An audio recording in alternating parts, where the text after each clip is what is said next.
Allah subhanahu wa ta'ala juga menyebutkan bahwasanya para nabi-nabi itu mereka memang punya hati-hati yang bersih dan suka sekali bersyukur. Sehingga selalu kebutuhan mereka Allah penuhi dan selalu kalau ada ujian Allah berikan jalan keluar. Jadi ternyata syukur itu bukan hanya sekedar mendatangkan nikmat tapi justru juga memberikan solusi dari permasalahan-permasalahan kita. Sebagaimana Allah sebutkan contohnya tentang Nabi Nuh alaihissalam. Di dalam surah Al-Isra surah nomor 17 ayat 3, "Dzurriyyatan man hamalna ma'a Nuh innahu kana 'abdan syakura." Sungguhnya keturunan-keturunan manusia yang kami bawa selamatkan di kapal bersama Nuh dan dia adalah hamba yang suka bersyukur.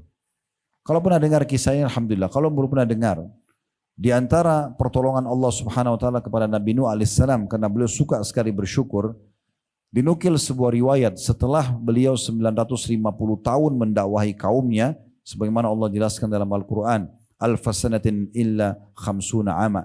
Nuh tinggal di kaumnya 1000 tahun kurang 50 tahun, 950 tahun.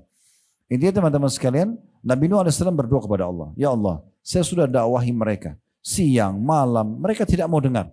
Tetap aja mau nyembah berhala, tetap aja kufur kepadamu. Maka datangkan hukuman buat mereka."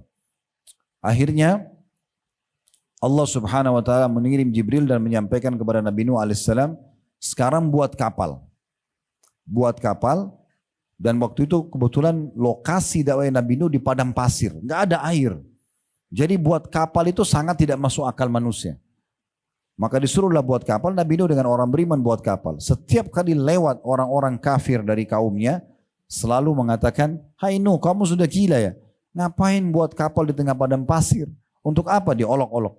Nabi Nuh alaihissalam tetap saja mengerjakan sesuai dengan perintah Allah.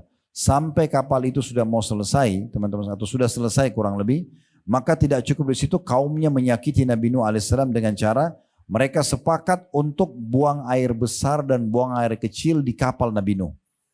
Sehingga kapal Nabi Nuh penuh dengan kotoran manusia. Maaf, kencing dan tinja. Setelah penuh semuanya itu, rupanya Allah subhanahu wa ta'ala datangkan ujian kepada orang-orang kafir ini. Mereka kena penyakit kulit dan mereka tidak temukan obatnya. Mereka coba berobat sana sini nggak bisa. Sampai ada satu orang di antara mereka yang kebetulan badannya penuh dengan penyakit kulit itu, dia buang air di kapalnya Nabi Nuh.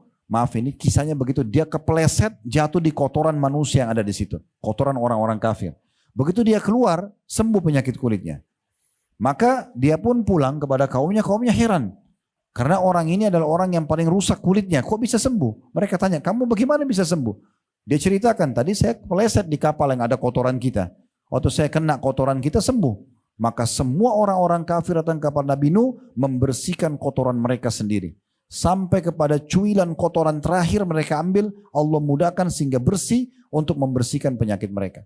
Setelah kapal itu kembali bersih, sudah nggak ada lagi kotoran-kotoran, sudah nggak ada lagi baunya, barulah Allah SWT suruh Nabi Nuh dan orang beriman naik, lalu Allah datangkan banjir besar. Allah datangkan pertolongan bagi orang yang suka bersyukur dengan caranya.